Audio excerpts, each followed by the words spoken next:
Good afternoon students, स्वागत है आपका टेस्ट पेपर लाइव के इस ऑनलाइन प्लेटफॉर्म में। आज जो एक हम ब्रीफ टॉपिक लेकर आए हैं उसका नाम है ओसीडी। होपफुली आप लोगों का भी स्वास्थ्य, मेंटल और फिजिकल हेल्थ सही होगा, इसी उम्मीद के साथ आपने ये क्लास ज्वाइन करी है। क्लास का नाम है हमारा ओसीडी। आप लोगों ने कई बार इस टॉपिक के बारे में सुना होगा, इस वर्ड के बारे में सुना होगा, जो कि हमारा एक टाइप का न्यूरोटिक डिसऑर्डर होता है, जिसके अंदर क्या होता है, ऑब्सेशन, फिर क्या होता है, कंपल्शन, और जब ये बार बार रिपीट होने लग जाए तो ये हमारा क्या बन जाता है, डिसऑर्डर, ऑब्सेसिव कंपल्सिव डिसऑर्डर। आप लोगों ने भी सुना होगा, यार मेरे को ना उस लड़की से बहुत ज्यादा ऑब्सेशन है ना, या आप सोचते होंगे, आप लोगों ने देखा होगा कई लोगों को कि उनका किसी एक्टर या एक्ट्रेस के प्रति बहुत ज्यादा ऑब्सेशन होता है, इतना ज्यादा ऑब्सेशन होता है, इतना ज्यादा वो सोचते हैं उसके बारे में कि उनके जो कमरे होते हैं वहां पर बहुत सारे उनके पोस्टर्स भी लगे होते हैं। यानी कि अगर एक पर्सन किसी एक आइडिया के प्रति, किसी एक आइडिया के लिए बहुत ज्यादा ऑब्सेशन, बहुत ज्यादा सोचने लग जाए उसके बारे में, that is known as obsession. Compulsion का मतलब क्या होता है, एक्ट। तो यहां पर दो वर्ड आपको देखने को मिल रहे हैं। एक है ऑब्सेशन का मतलब क्या हो गया, आइडिया या थॉट। कंपल्शन का मतलब कि एक्ट। ठीक है, तो ये जो डिसऑर्डर है, ये तो नॉर्मल सी बात करी थी हमने, आइडिया और एक्ट, लेकिन ये जो कंप्लीट एक डिसऑर्डर है, ये किसके अंदर आता है, अपना न्यूरोसिस के अंदर आता है, राइट। न्यूरोसिस और साइकोटिक डिसऑर्डर आप लोगों ने हर बार सुना होगा। एक साइकोटिक डिसऑर्डर और न्यूरोटिक डिसऑर्डर जो होता है, उसके अंदर का डिफरेंस अगर आपको जिंदगी में याद ना भी हो तो भी एक चीज आपको हमेशा याद रखनी है कि न्यूरोटिक डिसऑर्डर या न्यूरोसिस के अंदर इनसाइट जो होता है वो प्रेजेंट होता है, और साइकोटिक डिसऑर्डर के अंदर इनसाइट जो होता है वो प्रेजेंट नहीं होता है। इनसाइट से मतलब कि हाँ, the patient is aware that he is suffering from A mental illness. इसका मतलब कि जो बंदा ऑब्सेसिव कंपल्सिव डिसऑर्डर से जूझ रहा होगा, उसको पता होगा कि वो ऑब्सेसिव कंपल्सिव डिसऑर्डर से जूझ रहा है। चलिए अब इसके बारे में एक छोटी सी बात कर लेते हैं। एक पर्सन जो कि एक बार हाथ धो लेता है और फिर अपने डेस्क पे आके बैठता है, थोड़ी देर बाद, 5 मिनट बाद फिर से उसको ऐसे एक आइडिया आता है, यार मेरे हाथ में तो यार जर्म्स लगने स्टार्ट हो चुके हैं, चलो मैं फिर से जाता हूं, हाथ धो लेता हूं। फिर आके बैठता है और थोड़ी देर पेन वेन से कुछ काम करता है और फिर से सोचता है, यार पेन पे तो जर्म्स लगे हुए थे, मैं फिर से जाके हाथ धो लेता हूं। थोड़ी देर बाद उसको फिर से आइडिया आता है, यार मेरे हाथ में जो इतनी गंदगी दिख रही है, इसमें जर्म्स हो सकते हैं, मैं फिर से जाके हाथ धो लेता हूं। तो जो इसको ये बार बार आइडियाज आ रहे हैं ना कि मेरे हाथ में जर्म्स लगे हुए हैं, गंदगी हो रही है, दीज आइडियाज आर ऑब्सेशन। ये बहुत ही एबनॉर्मल ऑब्सेशन होता है जो बार बार आपको आने लग जाए। कुछ लोगों को ऑब्सेशन होता है कि क्या मैंने सच में अपने घर का ताला ढंग से लगाया था, एक बार मैं जाके चेक कर लेता हूँ, ताले को थोड़ा सा हिला डुला के देखता है, हाँ, फिर थोड़ी दूर आगे जाता बोलता है, यार सच में क्या ढंग से ताला लगा था, एक बार और मैं जाके चेक कर लेता हूँ। ये एक ऑब्सेशन हो जाता है। ये ऑब्सेशन जब भी होता है तो ऑब्सेशन के कारण पेशेंट को क्या होती है, एंजाइटी होती है। न्यूरोसिस पढ़ रहे हैं अपन, ध्यान रखिएगा। पेशेंट को एंजाइटी होती है, बहुत सीवियर एंजाइटी होती है। जैसे उसको आइडिया आया जर्म्स है, अरे भाई बहुत भयंकर जर्म्स है यार, इससे तो मैं बीमार हो जाऊंगा और मेरी मौत भी हो सकती है, उसको एंजाइटी हो गई। वो क्या करेगा, इस एंजाइटी को कम करने की कोशिश करेगा। तो वो इस एंजाइटी को कैसे कम कर सकता है कि वो अपने आइडिया के ऊपर वर्क करे, है ना। उसको आइडिया आया जर्म्स का और उसने जाके हाथ धो लिए, एक्शन कर लिया, कंपल्शन कर लिया, और जब उसने हाथ धोए तो उसके माइंड में आइडिया आया, यार हाथ धोने से तो सारे जर्म साफ हो गए, अब जो है मैं बीमार नहीं पड़ूंगा, उसकी एंजाइटी कम हो गई। अब ये उसके लिए तो ठीक है, लेकिन जो सामने वाला बंदा देखता है उसके लिए तो ये बहुत ही ऑड बिहेवियर है। यार कैसे बिहेव कर रहा है, बार बार जाके हाथ धो रहा है, यार बार बार जाके तू ताला चेक कर रहा है, तेरे को जरूर ऑब्सेशन हो गया है, ऑब्सेसिव कंपल्सिव डिसऑर्डर हो चुका है। तो ये बहुत ही छोटा सा एक टॉपिक होता है, बहुत लोगों के अंदर देखने को मिलता है, खासकर उन लोगों के अंदर देखने को मिलता है जिनको क्या होता है, obsessive compulsive personality disorder.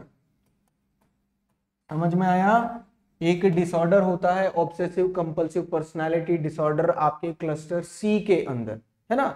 Cluster सी के अंदर जिस पर्सन को ऑब्सेसिव कंपल्सिव पर्सनालिटी डिसऑर्डर होता है, यानी कि एक टाइप का पर्सनालिटी डिसऑर्डर है, उन लोगों के अंदर there are increase amount of chance that they will acquire obsessive compulsive disorder in the future. ठीक है, तो उन लोगों के अंदर ये बहुत ज्यादा चांस देखने को मिले हैं। एग्जैक्ट मैकेनिज्म हमको नहीं पता है, लेकिन ऐसा माना जाता है। दूसरी बात, सीरोटोनिन का रोल जो होता है बहुत बड़ा होता है ऑब्सेसिव कंपल्सिव डिसऑर्डर के अंदर, ऐसा माना गया है कि सीरोटोनिन का बहुत बड़ा रोल प्ले होता है ओसीडी के अंदर। ठीक है, तो हम क्या करेंगे, ओसीडी को कम करने के लिए हम क्या करेंगे, ट्रीटमेंट देंगे। ट्रीटमेंट आप क्या दे सकते हैं, आप फार्माकोलॉजिकल ट्रीटमेंट करेंगे, यानी कि आप ड्रग्स देंगे। और अगर ड्रग्स की अगर अपन बात करें ओसीडी के अंदर, तो ड्रग ऑफ चॉइस अगर आपसे पूछा जाए ओसीडी के अंदर, तो याद रखिएगा फ्लूएक्सिटीन नाम की ड्रग उसको दी जाएगी, जो कि क्या होती है आपकी SSRI, सुशांत सिंह राजपूत नहीं, सेलेक्टिव सीरोटोनिन रीअपटेक इनहिबिटर्स। इनका काम क्या होता है, आपके ब्रेन में सीरोटोनिन के लेवल को बढ़ा देना, और जब सीरोटोनिन का लेवल बढ़ा तो उसका ओसीडी सिम्टम कम हो गया। इसलिए हमारी थ्योरी कहती है कि सीरोटोनिन का आपके ओसीडी के अंदर बहुत बड़ा रोल होता है। तो fluoxetine is the drug of choice in OCD. इसके अलावा आप जो है क्लोमिप्रमीन दे सकते हैं, ब्रोमीप्रमीन दे सकते हैं, इमिप्रमीन दे सकते हैं, जो कि है आपका TCA ट्राइसाइक्लिक एंटी डिप्रेसेंट भी जो है आप दे सकते हैं, इमिप्रमीन, क्लोमिप्रमीन। हालांकि इमिप्रमीन का सबसे बेस्ट यूज होता है अपना एन्यूरेसिस की कंडीशन में, अपन यहां पर ज्यादा यूज नहीं करेंगे।